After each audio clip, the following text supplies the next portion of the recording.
We talked about the vast middle class in baseball back here on MLB Now. 27 teams, possible playoff contenders, but there is a superpower, and here they are. Look at the Dodgers win totals since 2017. They have 104, 106 twice, 111. 2020, they were on pace for 116. Last year, a mere 98 wins, but they won their second World Series title in the last 5 years. Front Office Insights are presented by Sage, and we welcome in Dodgers Executive VP and GM Brandon Gomes. Brandon, it's Brian Kenny. Congratulations on all the success. If I haven't properly congratulated you on everything, and thank you for being with us. Thanks very much, BK. And you're 2-0 already. That's nice, right? Yeah, it's a good way to start. Overseas, you come back. What was the Japan experience like? It's great. It's the second time I've been there. It's an amazing place. Really passionate about baseball. Really, enjoyable culture and how people treat each other, and just an overall great experience for us and the organization. Obviously, you're a landing point for Japanese stars. So the Dodger brand is extraordinarily strong in Japan. How did the Dodgers become the destination for these Japanese superstars? I think along the way, just continuing to show that, we're going to commit to being successful on the field. Our coaching staff is going to make players as good as they possibly can be, and just having an infrastructure set up for Japanese players to come over and feel comfortable, and the appropriate acclimation period, and making sure that as they're learning a new place to live and just the dynamics of Major League Baseball, that we have a really strong support system around them. Yeah, do you have a separate little system that makes sure, where they're going to live, where they're going to eat, how they get their food, how they where their wives are going to be, and where their kids might go to school? Do you do those sorts of things? I mean, we have a lot of resources, both from just the amount of people that we have working for us that are familiar with the Japanese culture, and obviously speaking the language, but just having a sense of getting to know the player, gathering as much information as we can and what's important to them, and making sure that we can provide those things that they value and that are going to help them, make the transition off the field easy, so that, that's not something that's weighing on them once they hit, in between the lines. Yeah, it's a winning recipe, that's for sure. Now, this is something I don't know if we've ever seen. Off a World Series victory, your off-season was extremely aggressive. Blake Snell, who starts tomorrow, it's Snell versus Skubal at Dodger Stadium tomorrow afternoon. Roki Sasaki, the #1 international free agent. Then Tanner Scott, Kirby Yates, and your own free agent, Blake Trinan. Wait, your own left fielder, Teoscar Hernandez, and then Michael Conforto. That's an amazing off-season. What is it? You tell me about your process in acquiring all that talent. Yeah, I mean, I think it starts, first of all, with an incredible amount of support from ownership. Obviously, you can't do any of this without them. So, we were tasked with going out and, putting together the best team possible to go out and win a championship this year, because obviously last year was amazing. And, we really have enjoyed it over the offseason and leading up to this, but starting tomorrow, it has nothing to do with 2025. So going out and doing everything we can for our fans that have done nothing but support us, throughout this, and giving back to them and making sure that the product that they're going out and seeing is the best possible one that we can put out there. Roki Sasaki, we saw a glimpse of him in Japan. High variance, 3 innings, 5 walks. Tremendous stuff. What are you expecting from him this year? Yeah, I mean, I think he's incredibly talented. The fastball split combo, it's legit power stuff. The splitter's, I think, about as unique of a pitch as I've ever seen on the movement profile. And he also has a good slider that he's going to continue to develop. So I think as he gets his footing and, gets used to the schedule and acclimated, the upside is massive. And he's a really good worker. Had a great bullpen the other day that I was fortunate enough to watch, and it was really impressive. So he's kind of working on some of the things that he felt he needed to improve upon from the last outing. So I think the upside's massive, and there's a really good pitcher there right now, and as he continues to grow, the sky's the limit. Yeah, massive. Also, you've had good bullpens. This is what's funny, but it looked like you were going for a kill shot here. Did you think you could get your own guy, that's Trinan, and get Kirby Yates, and get Tanner Scott? Did you think that? You always have your A plan and you go into it and you hope you can, pull these things off. And fortunate enough, we were able to execute. And a lot of this is the goal of, solidifying not only high-end talent, but depth, throughout the roster.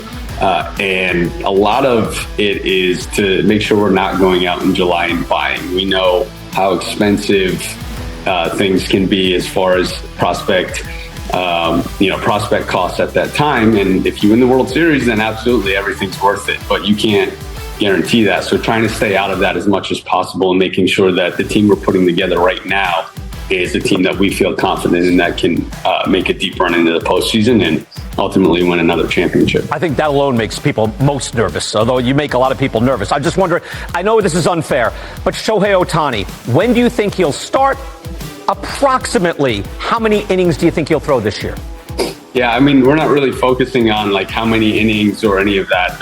This process obviously is unique in building up pitching while also acclimating to, games, also coming off the shoulder surgery that he had in the offseason. So we're balancing a lot of different things here.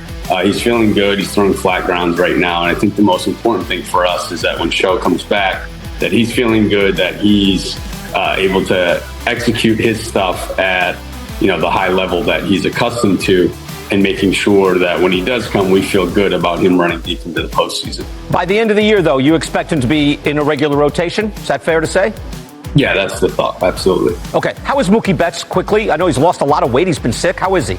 Yeah, he's put some of that back on. He got through yesterday, feeling good. He's gonna, face some arms today and try to get a few more at bats. So I'll go watch his live BP here shortly. But definitely came out of yesterday feeling good and was in good spirits. So hopefully we're trending up and get this behind us here soon enough. Yeah, it's a shame you'd be so hobbled. I mean, I want him to be healthy, but you guys are doing all right. Tomorrow, Dodgers, Tigers, Snell, Skubal, Dodger Stadium in the afternoon. That'll be tremendous. Brandon Gomes, their general manager. Brandon, again, congratulations on the World Series and the offseason. Best of luck this year. Appreciate it, BK. Thanks for having me. All right, thank you. Brandon Gomes right there. Welcome back to this Baseball Eve edition of Off Base. It is time to review and preview, my friends. Of course, we're going to start with the man, the myth, the legend. We're not sure if he's even human. Shohei Ohtani went 50-50 as a full-time DH in 2024. Now that he's back pitching, though, X, will he top 100 combined? Are you ready for this? Homers, steals, and wins. Mind you, he probably won't be back in the rotation until May, so The math is going to be tough to math. Is it possible? Math is tough to math. I mean, I'm looking at the win range, at least from a pitching standpoint, hopefully being around 10. If he's not, 10 to 12. It's just going to be tough on the stolen base category. That's the only category I'm really weary of, right? Yeah.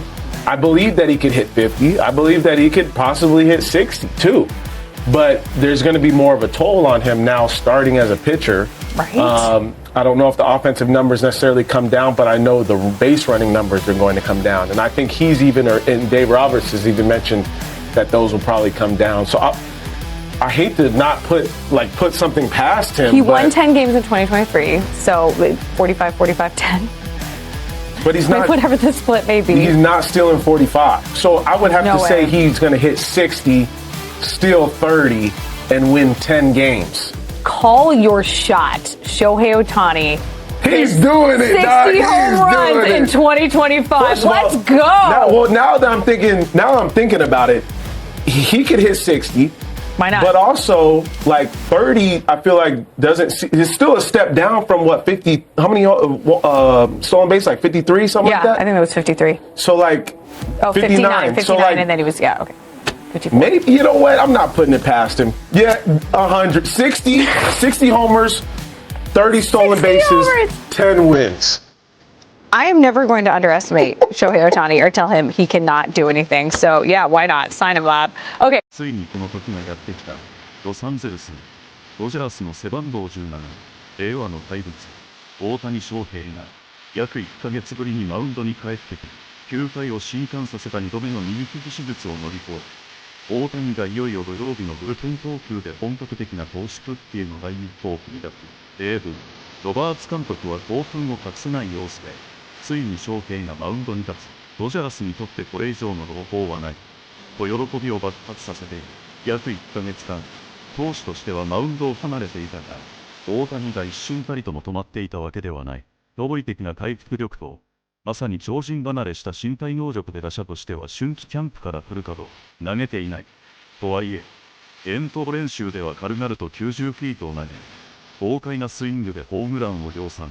まさに、野球の神様に選ばれし特別な男が、再び二刀流完全復活への道を走り出したのだ。大谷の復帰が迫る中、チーム内外では様々な憶測が飛び交っている。メジャーリーグの事情に詳しい専門家たちは、果たしてドジャースは大谷をどのように起用するのか、と熱い議論を繰り広げている。特に注目されているのが、リハビリ登板の方法。通常、投手が肘の手術から復帰する場合、マイナーリーグで調整登板を行う。しかし、大谷の場合、打者として毎日出場するためにマイナーリーグでの調整は物理的に不可能である。この問題について、大リーグ随一の情報道を見ているパッサン記者は、前例がない大谷翔平の調整方法は、球団の手探り状態だ。シミュレーションゲームやブルペンでの調整しかない。と分析。まさに前人未到の道を切り開く大家だからこそ、この課題も自らの直感と肉体との対話で乗り越えていくことになる。ドジャースの球団関係者は口を揃えて、翔平ほど自分の身体を理解し、調整できる選手はいない。彼自身が最高の判断を下すだろう。と絶大な信頼を寄せている。そんな中、野球界だけでなく、世界中がさらに注目するニュースが飛び込んできた。昨年ワールドシリーズを制覇し全米を沸かせたドジャースが、間もなくホワイトハウスを訪問。そこで大谷翔平がドナルド、トランプ前アメリカ大統領と歴史的な対面を果たすことが明らかになったのだ。この対面は単なるスポーツの枠を超えた、米国と日本、そして世界をつなぐ特別な意味で、一枚を代表する二つの象徴が出会うことで、球団やファンだけでなく、政治、経済、文化、すべての分野に波及する影響が予想される。大谷翔平は野球選手という枠組みを超え、すでに世界のアイコンとして君臨している。この歴史的対面は、まさに二刀流という枠を超えた世界との架け橋としての大谷翔平の新たな役割を印象づけることになるだろう。大谷自身も、そして球団も、この一連の出来事を冷静に受け止めつつ、復帰に向けた準備を進めている。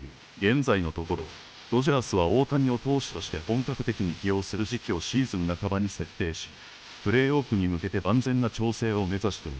100イニング前後でも十分、と専門家は見ているが、それでもなく、短期間の調整で大谷翔平が見せるであろう圧倒的な投球は、まさに規格外としか言いようがない。その先発投手、大谷翔平の復帰を待つ間、ドジャースは投手陣に、厚さを誇示するかのように、常に、山本由伸、佐々木朗希、ラスト、メイラスターターを擁し、完璧な布陣を築いている。これら豪華投手陣を2番として控える投手こそが誰になるのか、贅沢すぎるほどの悩みが続いているのだ。また、キャンプでの大谷の姿を間近で見ていた元メジャーリーガーの A.J. ピアジンスキー氏は、翔平の手を握った瞬間、彼の偉大さを改めて実感した、と興奮を隠さず語った。世界最高峰の舞台で戦ってきたベテランでさえ、大谷に触れただけで感激を隠せないほどの存在なのだ。さらにチームメイトのムーキー、ベッツも、翔平と日々交流しながらその類稀な集中力と調整法に舌を巻いて、彼は特別だ。すべての行動、表情、トレーニングのすべてが常識を超えている。と絶賛。世界トップクラスの選手であるベッツをして、ここまで称賛させる男、大谷翔平の魅力は計り知れない。ホワイトハウス訪問、トランプ前大統領との歴史的対面を控え、大谷は世界が注目する中、再びマウンドに立つ、球史に残る二刀流伝説が、今また新たな章を刻もうとしている。野球を愛する日本のファン、そして世界のスポーツファンは、今まさに歴史的瞬間の目撃者となる。大谷翔平の復活劇が、ここから世界中を再び震撼させるだろう。